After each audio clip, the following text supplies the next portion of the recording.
Hey everybody, welcome back. Russellbuddy Presents episode number 2, Dose, the sequel, the return of Russellbuddy Presents. Buddy Gang, thanks for being here. Thanks for coming back. As promised, we're going to go straight into it. We'll give you a little update on the weight loss. Plus, we'll go into a few other things. I have noticed this last week or two. It's been a couple weeks since we last talked about it. I saw a really cool moment with UFC fighter Khalil Rondtree Jr. Worked on Chris's podcast earlier this week. Met Dr Sarah Zaldivar. She's phenomenal. Super informed, super dedicated, super driven person, and super nice. And honestly, all those things are very cool. Nice, kind. Those are kind of my favorite human qualities. So she really stuck out to me. And we're going to do it. We're going to talk a little bit of shit this week. Greg Doucette made a post and we're going to go over it. But first, as we promised, we're going to keep these down way more concise, way more manageable, way more digestible. Uh, uh, Podcast light. I don't know. I was going to try and make some sort of cheesy dieting reference there. It would have been horrible. I backed out while I still could and had some self-dignity. But yeah, the weight loss. Has Russellbuddy lost any goddamn weight? And the answer is I have. Now, this might not always be easy to go over with you guys because there's, in my life, there's been plenty of times. I just check a text message while recording, maybe. Plenty of times that I haven't lost any weight, right? I mean, obviously, you get to be a big boy like me and you're in your 47 years old. There's been plenty of times when the scale went up, when you had hoped it would go down. But Russell Buddy's been grinding that carnivore life today, except for today's birthday dinner with Ryan. Sorry, don't judge me. Down some weight. We just crossed over the down 40 pounds mark and we're cruising, man. So, it felt good. I got up on the scale today. I weighed my heaviest last May 27th. Big numbers. If you're curious, you can go to episode 1 to find out how much it was. And we're down 40 pounds. 40 pounds from last May. So I've been averaging about, to be honest with you, about a pound a week. Not impressive, right? Not impressive numbers. In fact, there was times I can specifically remember in my 30s when someone suggested to me how great it would be to lose a pound a week, and I scoffed at them. I was like, no. 4 pounds a week or nothing, or what are we doing here? Yeah, that 4 pounds a week, man. A lot of people can do it. More people, though, can't. And I don't know. I haven't, not for any consistent amount of time, but here I am, little by little. I was telling a friend that ultimately life is feeling a little bit more manageable, and as life becomes a little bit more manageable, it's been a little bit easier for me to lose the weight. Maybe we'll go into that a little bit more later, but yeah, 40 pounds down. That's it, man. If you guys want to bounce out of here now, go ahead. But I hope you stick around because there's some other cool shit that we went over this week, and yeah, I one of them was something I thought that was really really beautiful. I saw this just a touching video by Khalil Rondtree Jr. and I thought I would share it with you right here. It might sound a bit cliche or we've heard this before, but like your life matters. You can be special. You can be strong. You can be seen. You can be heard. Life is beautiful. If you make it that way. He goes on, definitely something worth talking about there. Something really beautiful. Yeah, man. That I thought that was beautiful, man. I thought that was really pretty. Pretty. It was pretty of the soul, pretty of the spirit. Anyways, life can be beautiful. There's something that that kind of goes down into kind of leads me into the next line. I mean, God, I don't know. I had sort of envisioned talking a little bit of shit about Greg Doucette's recent post about is obesity a choice or not. Of course it's a choice. That's just such a I'm a fan of Greg Doucette. He's not a he's not someone I've only come across one, like I mean, there's been a couple let me just say this. I'm a fan of Greg Doucette. I watch a lot of his content. I get a lot of good information and affirmation by him. I mean, it seems like he's got very clean, very basic principles, and not only is he just incredibly gifted as far as being physically gifted, genetically gifted. I would guess. I mean, look at the guy. He's he's an Adonis, right? He also does the hard work regularly, right? Man, the man he lives his truth day in and day out with the bicycle riding and the weightlifting and the buying his cookbook and the getting his word out there. I'm a fan. That being said, I guess the most recent, well, not the most recent, that man puts out content, but a recent post that he did, is obesity a choice? And some people say it's not. I mean, listen, of course obesity is a choice. I mean, it's not a choice of but that's just so I was scrolling through his comments. It's just so reductive. It's just such a reductive way to um put it, and it's so dismissive of just genuine troubles that people have in that. Before I even saw his post, I've been long under the principle. I'm not really a 12-step guy. Not that I have any problems with people that use the 12 steps. I've had a lot of exposures to the 12 steps. The 12 steps. I went to many 12-step meetings with my dad. I've been to a few 12-step meetings on my own regarding food issues and what is the first step one. What is it? I looked it up the other day. Let's see. 12 steps. Here we go. Images. Boom, boom, boom. We admit that we were powerless over our addiction, that our lives have become unmanageable. Oh, that light's going out. I've had it on too long. It's fading. Oh well. We admit that we become powerless over our addiction, and our lives become unmanageable. I was discussing with a friend the other day. That feels like a chicken or the egg situation for me. I mean,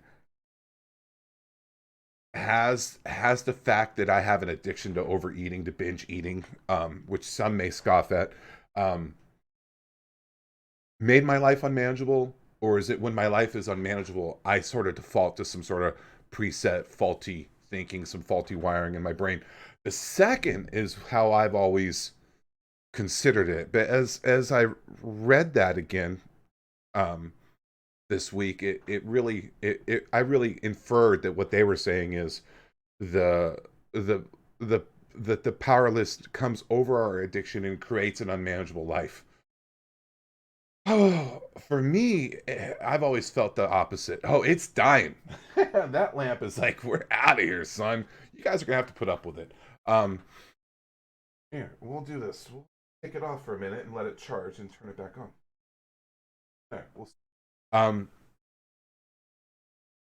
Life has always felt, when life is manageable, and actually it was my brother Matthew that brought this back to my attention. That I've said this to him a few times, that when my life has become unmanageable, I default to some broken thinking, some faulty wiring. I personally have sort of visualized it as autopilot. Imagine if you were Russellbuddy is flying a plane, and the plane is my life, and this autopilot, for some reason, man, I have this autopilot just keeps dipping down. And just keeps taking me down to the ground. And anytime I let go of that autopilot, um, or anytime I let go of the stick, and let my subconscious thinking, my subconscious choices take effect. Yeah, binge eating, it becomes sort of and sloppy eating and junk eating kind of become a pattern. And I have to be mindful, and I have to be intentional about what I'm going to eat, when I'm going to eat it, not only in the moment, but in the preparation of the moment. When you're relying on healthy food, it's so much easier to get unhealthy food. It's so much easier to eat fast, you know, carby, fatty, unhealthy, greasy food for you than it is to eat healthy food. It's just a reality. I mean, that is the market. That seems to be what we've driven. There's a couple exceptions out there, and especially the Bell Bros have shown how to navigate in those moments. But that's part of it, though, and that takes an intentionality. I don't have to be willfully in control to not drink too much. It's just easy. I don't have a faulty thinking with drinking too much, but I do seem to have faulty thinking with my eating. So to say it's a choice, um, I don't know. It's very reductive. I didn't. Of course, he's saying that there's factors that go into it. Well, I, you know, I think it's one of those situations where maybe, you know, maybe for some, and it was just that easy. I was drinking too much, I stopped drinking. Or I realized I didn't want to keep smoking when into my 30s, and I quit when I was 29. I think some people, it's really easy. I drank a little bit too much when I was, in my early 20s. Realized I was drinking a little bit too much, I stopped drinking. Or reduce it down to a lot. I personally, not to say I have a problem with it, I only drink a few times a year. Not really something I do. Um, is that a choice? If I was friends of mine or families of mine that struggle with their sobriety, that have to go to AA meetings daily, sometimes multiple times a day, do the 3 phone calls or 10 phone calls a day that they had talked about when I was in OA. It just feels really simple to me. It feels really, it's I had considered it tone deaf when I first brought it up, and it's not something I want to.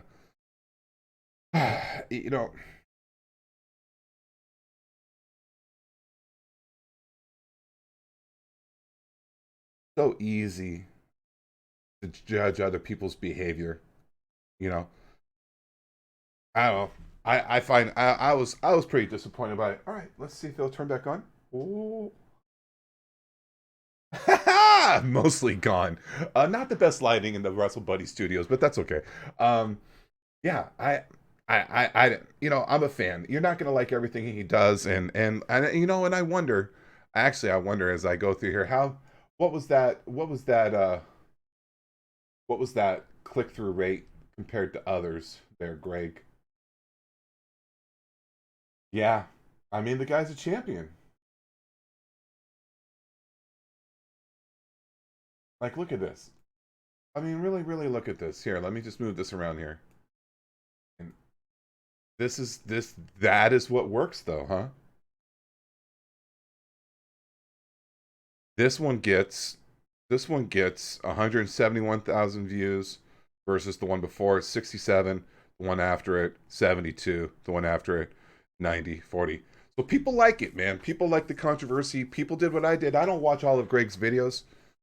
He got us clickbait for I call it tone deaf for clickbait. That's okay. The guy still puts in a lot of good work. I've actually even recently commented on his videos. What did I say? Oh, that's rough. I put I put this on his video. I put this on Greg's recently. You've really featured the compassionate side of you lately. It's really nice.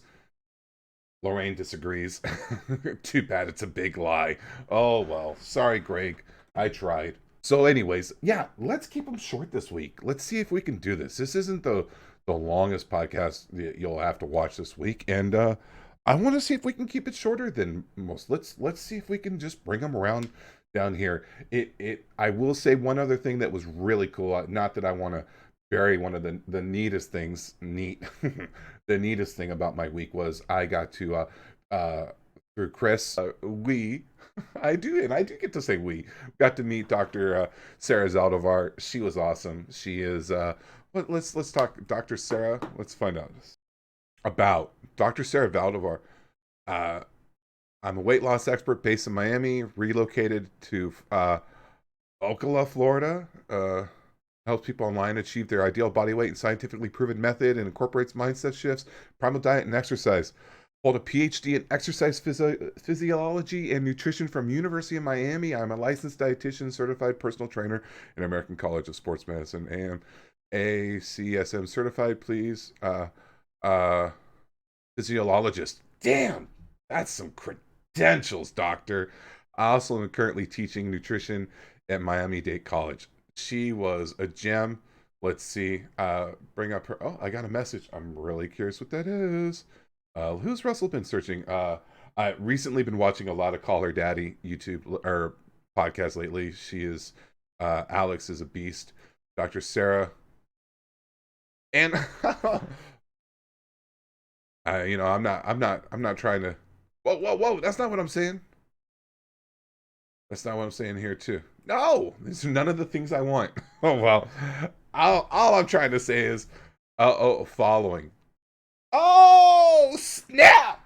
Look at that. That's cool as fuck, man. When you get to ride the coattails of the Bell Bros, you get to meet some really cool people. I actually, I think I was telling you, I'm still smitten with the fact that I was DMing with Hello Mark Harley recently, and that's something that I would love for Chris's podcast. I'd love to set that up now that Chris and I have the got the Zoom meetings all worked out with Chris's studio, which we could do here, by the way. Just throwing it out there, Mark.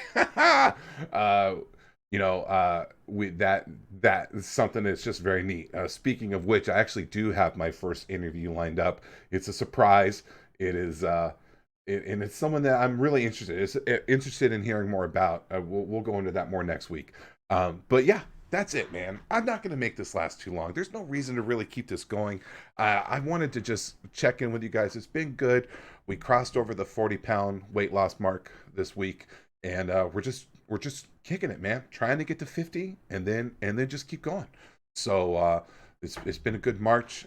Healthy. My family's well. My wife is getting ready to go to Vegas. I'm going to be home alone. She's doing some beauty consultant conference. She's gonna basically just go have fun with some friends. And my eldest just turned 13, and my youngest is 9's right around the corner with them, and life is good. I'm really loving my life, and a big part of that is because I get to do things like this and hang out with you guys. So yeah, man, I'll hit it again if you can, so Russellbuddy can hit the 100 subscribers. Like, follow, comment, all that good stuff. Let me know you were here. And I'll see you next time, okay? All right, bye-bye. Bye-bye, bye-bye, bye. Kisses.